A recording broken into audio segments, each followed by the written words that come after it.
He ended up learning a whole lot about those birds that he never knew from his formal training as an ornithologist. This is something that is natural, has natural appeal to the student. They go out and they hunt the birds. They go out and study them and look for them with the elders. Elders share information that you'd never find in a textbook. So it enlivens the curriculum, gives it meaning, gives it value in the community. Communities also have lots of problems with things like contaminants, which I suspect you deal with periodically. There's a series of curriculum materials for different grade levels, grade 7, grade 8, grade 3 to 6, on contaminants and subject matter that you can teach, like biology and chemistry and so on, but using examples and experiments that are meaningful, have some value in the community, help identify pollutants, help identify ways to deal with those pollutants, etc.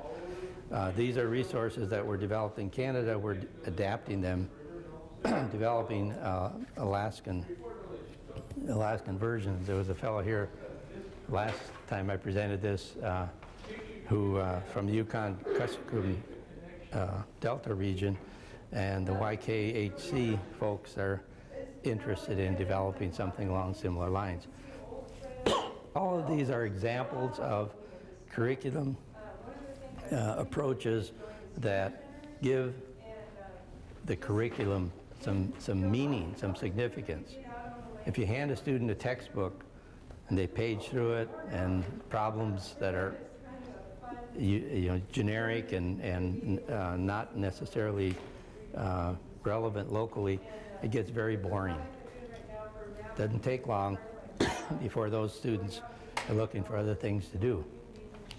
But I guarantee you, if you connect it to things like this, to their community, to their families and subsistence lifestyle, you will not see a bored student. In fact, students who are the most likely to have problems in school are the ones who respond most actively to these kinds of things, who like getting out into the environment, who like doing things with their hands. Plant curriculum, using traditional plants, traditional uses of plants, medicinal uses and edible plants. This is from the Unangan region, out in the Aleutians.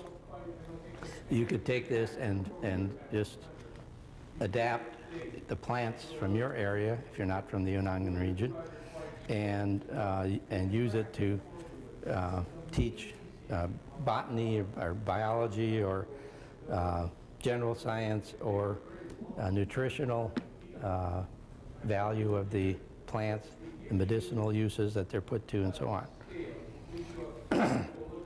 Tlingit, Moon, and Tide. Dolly Garza down in Ketchikan put together a curriculum, set of curriculum lessons on moon and tide, which are subjects that are taught in school from a textbook, but in this case, they're taught using Tlingit traditional ways of interpreting and reading the phases of the moon and the movements of the tide and so on.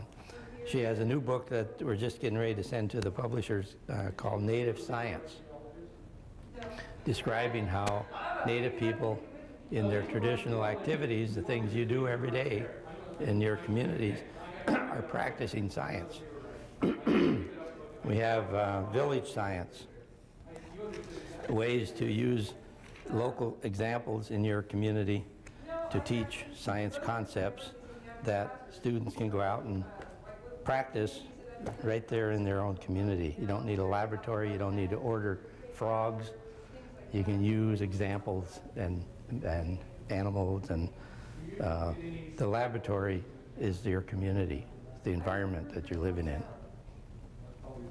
We have CDs with DVDs to show what we know. Is a DVD that shows science fairs and science camps down in Kodiak area and out in Kuskokwim up in the interior, where students go out and spend time with elders, learning traditional activities in their traditional setting, and then they develop science projects, testing out what the elders taught them to see how they compare, like insulating material, different furs, which ones insulate best.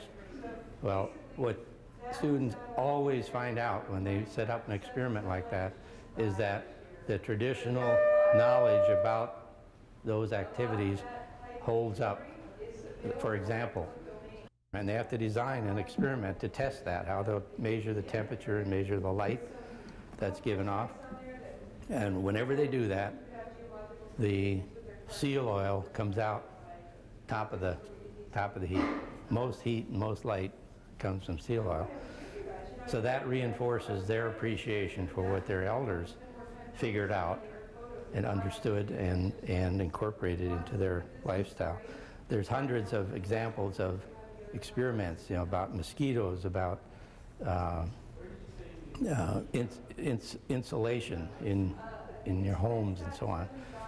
Practical everyday things, ways to survive out in the wilderness if you get, to avoid hypothermia and so on. You can set up experiments to see what kind of clothing will protect you the most under wet conditions, under cold conditions, and so on.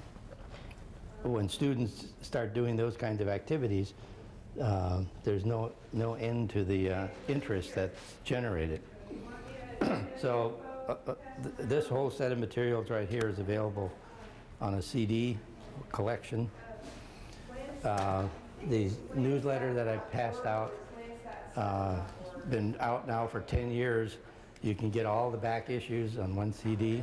You can go on the website and get all the back issues too. All of this stuff is available either on the web, on CD, or hard copy. All you have to do is ask. Address is in the newsletter. If you didn't get one, there's more here. Email address, phone numbers, mailing address. So let me stop there and just open it up for any questions or ideas, suggestions you might have of things that would strengthen all of this. Yes? Are these materials available on, like, you go online and you can download it on here? Most of them, yes. Yep, this is available, download. This is available, download. That's available, download.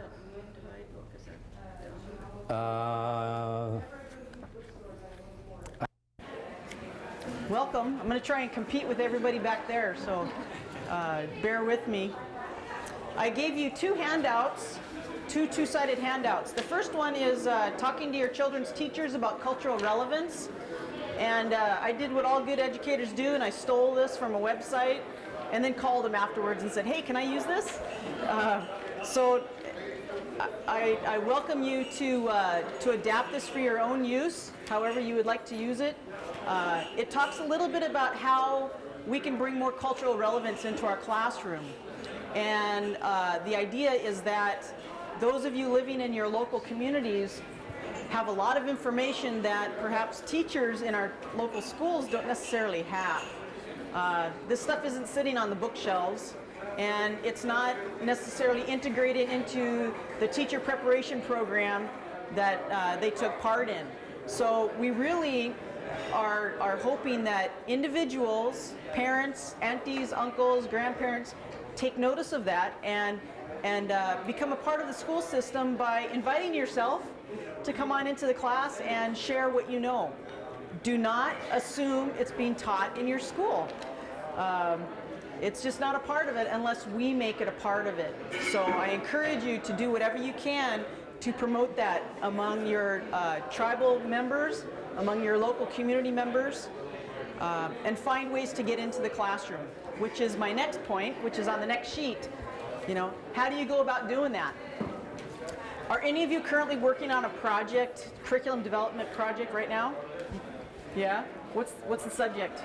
4-H fisheries. 4-H fisheries, okay. Yes? You're doing that same thing? Okay, good. Anybody else working on a project currently? I got that Admiral book. It's a real good book. It's got all kinds of Yeah.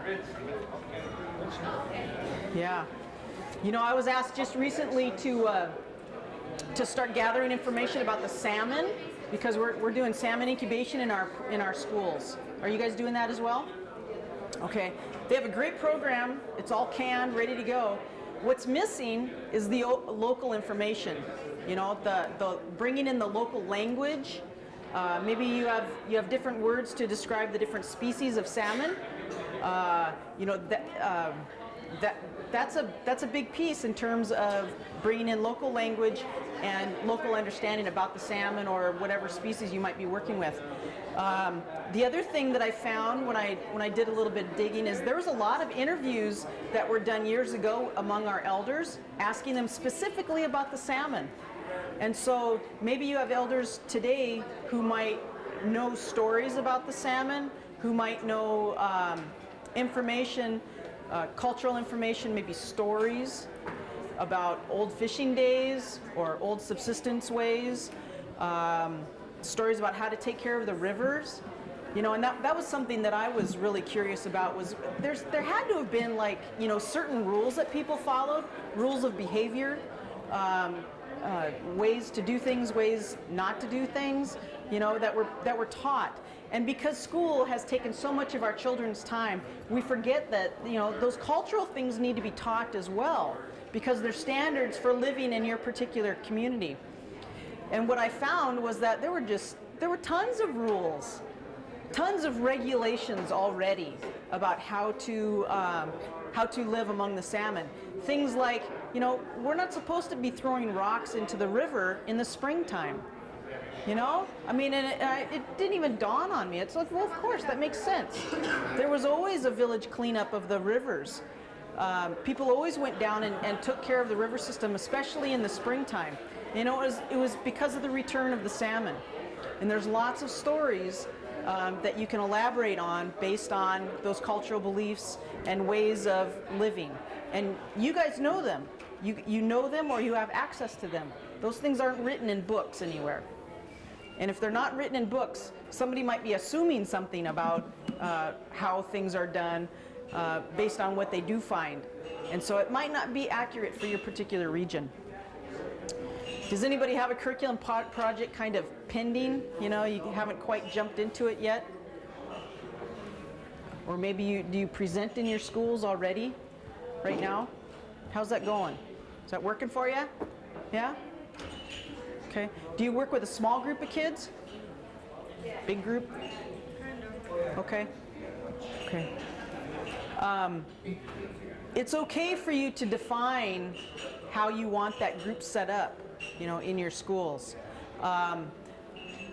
Something that it might be assumed that you want to speak to the whole group or everybody all at once, and that may not be exactly what you have in mind. Be sure and define for the school what it is that you need to have to present in a good way, in an effective way. On the second handout here, I gave you some ideas on while you're developing curriculum. And something I'd like you to think about is that number 7 there. What really is missing from many schools is the local application to the concepts and skills being taught in schools. Teachers are really good at teaching how to do something, or how they're good at teaching how to present a subject. We need to make sure that the subject and the information about that subject is accurate for our area. Teachers need access to environmentally and culturally relevant and accurate information. Don't leave this up to someone else's interpretation. If you don't tell them about the salmon in your region or the beliefs about salmon in your region, they'll interpret it, and then we'll be in a lot of trouble. You know, when you leave it up to someone else to make decisions or share information, you don't know what's being shared necessarily. So be sure and present that information to your schools. There are very few teachers who have any time to go out into the community and gather this information about any particular subject. Find out what teachers are teaching in the schools. Find out the subjects. I know that in the 5th grade curriculum, one that I taught for years, we did a unit on birds. Well, and the schools did a really good job collecting, the curriculum from Alaska Department of Fish and Game, Fish and Wildlife Service. There's a lot of organizations that have some great curriculum out there. But the pieces that they're missing is the local stuff. And that local stuff is pretty exciting in that you can teach every subject area that you'd want based on one thing, birds, one theme. You can take that one theme. How would you go about studying, science? Let's start with science. That seems the most obvious. When you learn about birds, what do you learn about birds? You learn the anatomy, maybe how the birds fly. You learn the breakdown of their wing.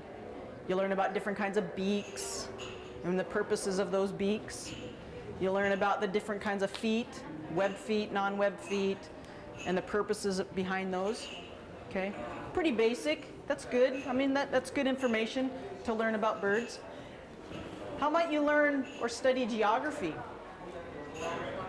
What's that? Where they fly. Good. Some good mapping. Where they fly at different times of year. Maybe the migration patterns. Okay, you can take a look at world maps and figure out where your community fits in that world map. Climate, good. That's a good one. And climate change over time. You can go back. What's that? Okay, good. I know in our hometown we have people who share some stories about birds that used to be here but aren't here anymore. Okay, that has a connection with science and climate. Maybe birds that are showing up that they never had around before, or maybe they remember a few years ago. So there's another subject area within geography. Geography, climate. How about language arts?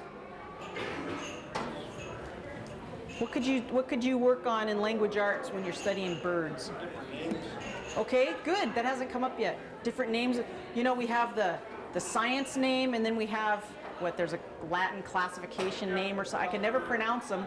So I always sort of ignored them when I was teaching science because I couldn't pronounce them. But we also have local names for birds. They might be in English, or they might be in Yupik. They might be in your local community's language. Be sure and bring that into the study in language arts. Notice I avoided calling it English. We sometimes call the subject English. In a greater sense, it's language arts because you're doing reading, writing, presenting, and studying language in general, lots of different languages. Also in your native language, you might consider the idea that there's a whole description about the bird based on what you call it. Have you ever noticed that? Even place names are like that.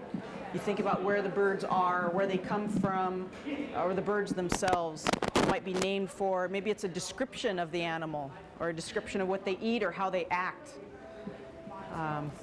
There's also cultural stories about birds. In my hometown, one of the elders was saying how there's a particular little songbird that's considered to be a messenger. It warns you of things going on, or it's a messenger. And there's some stories that aren't necessarily written up in books about that bird being in that story. So there's, having kids write the stories that they know, having them tell the stories that they know. Maybe they elaborate on a story if that's okay with your local community to do that. Sometimes that's not okay to do that. Sometimes the stories are what they are and you don't want to change them, so you need to respect that. Lots to do with language arts. Lots to do. How in the world would you teach math when you're studying birds? Flight times, okay. How long it takes them to migrate from one place to another, okay. Survey numbers. Survey. Okay, survey numbers, yeah, how do they come up with that? And usually there's a whole formula that's mathematically way up there, and yeah, but it's a great thing to check into, definitely. Survey numbers, how they determine, graphing, okay. Lots of information brought to us in the form of graphs, or having the kids do the graphs themselves. Interpreting graphs is an extremely important lifelong lesson. I mean, we see graphs in the newspaper, we see them in the magazines, our corporations give them to us. We have to understand those graphs, right? It's also on the high school qualifying exam. It's on benchmark exams. Be sure and bring those kinds of skills into the units that you might develop, and make it very real. Make it very real. So yes, we've got populations. You said something else. Lifespan. Okay, good. How long different birds live? Good. Okay, speed. You could talk about altitude and all that kind of stuff too. How about physics within science? There's lots of different sciences. We talked about anatomy earlier. Well, they form a V shape. Okay, good. Good. There's some physics behind that. There's some reasons why birds do that, not just because it looks great to us or helps us identify what kind of bird it is, but there's some real physical reasons why they do that. You know, there's also some cultural stories, perhaps, why they do that. And I guess I would encourage you to continuously look at ways that you can bring that local information into the subject that you're trying to present. Again, do not assume that it's being taught. It may not be available. And teachers will make use of anything that is readily available to them.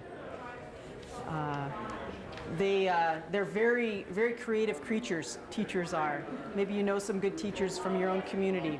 Think about those very good teachers and try to bring in what they do best in the classroom when you present or in the units that you develop.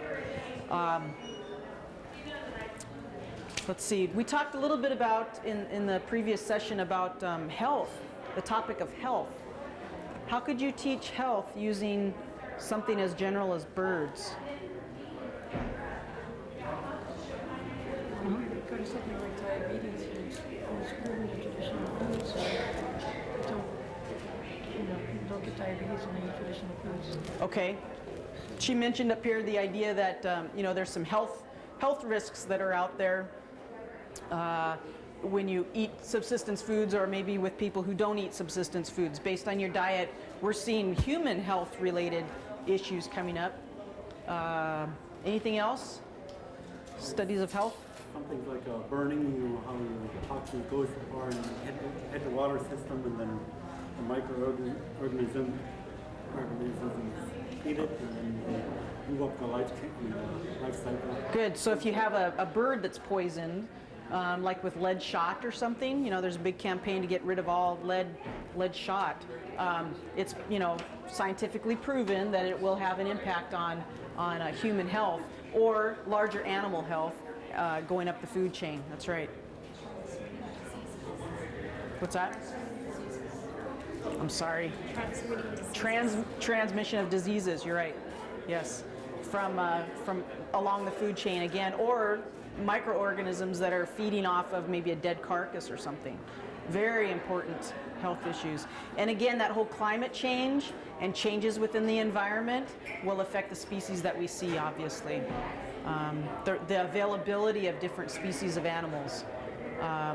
There's big issues with the salmon and the fisheries with that whole thing. I know that a lot of times this is a good example of something that was developed not worrying so much about how it would be taught, which kind of makes us nervous if we're not classroom teachers. How do you present this stuff?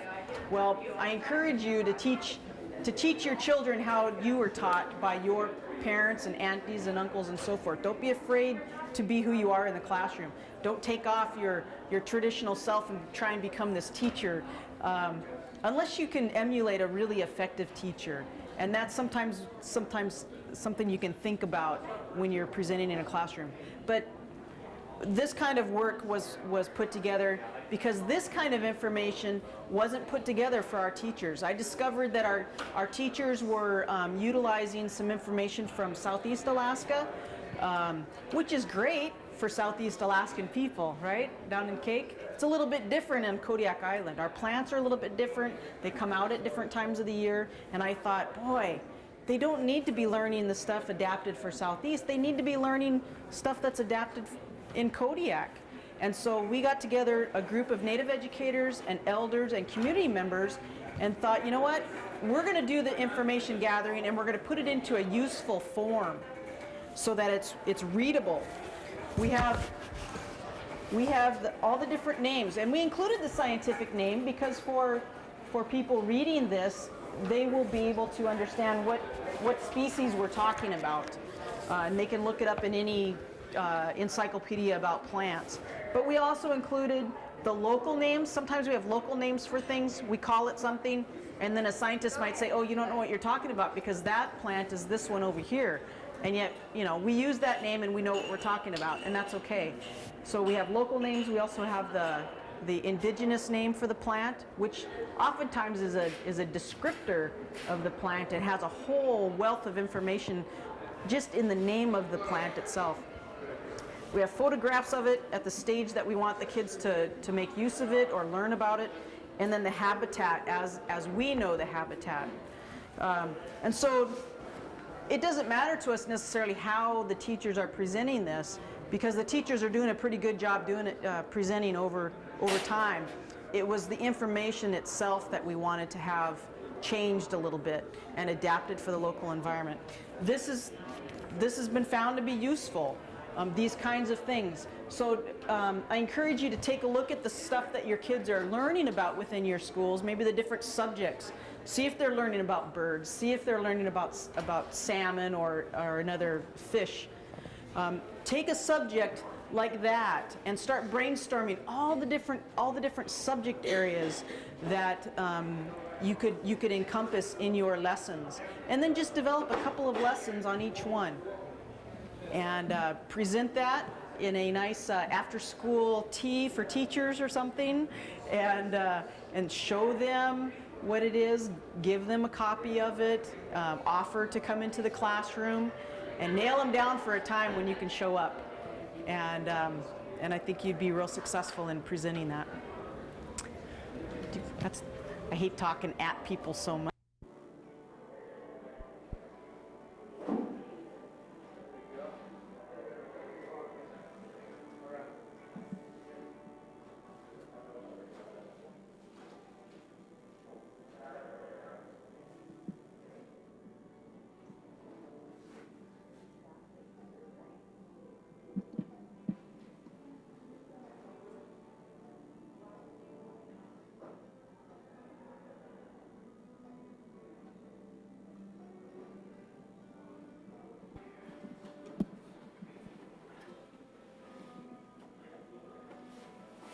What station are you?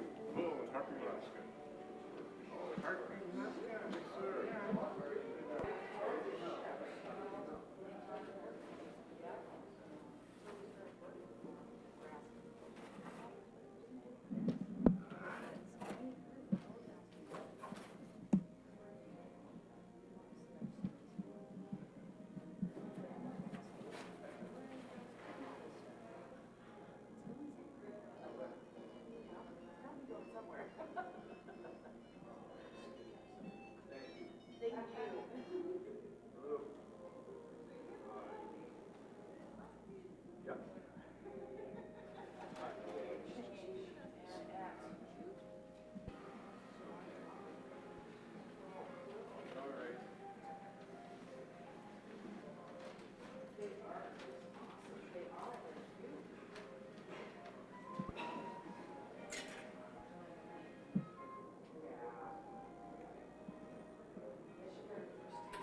too.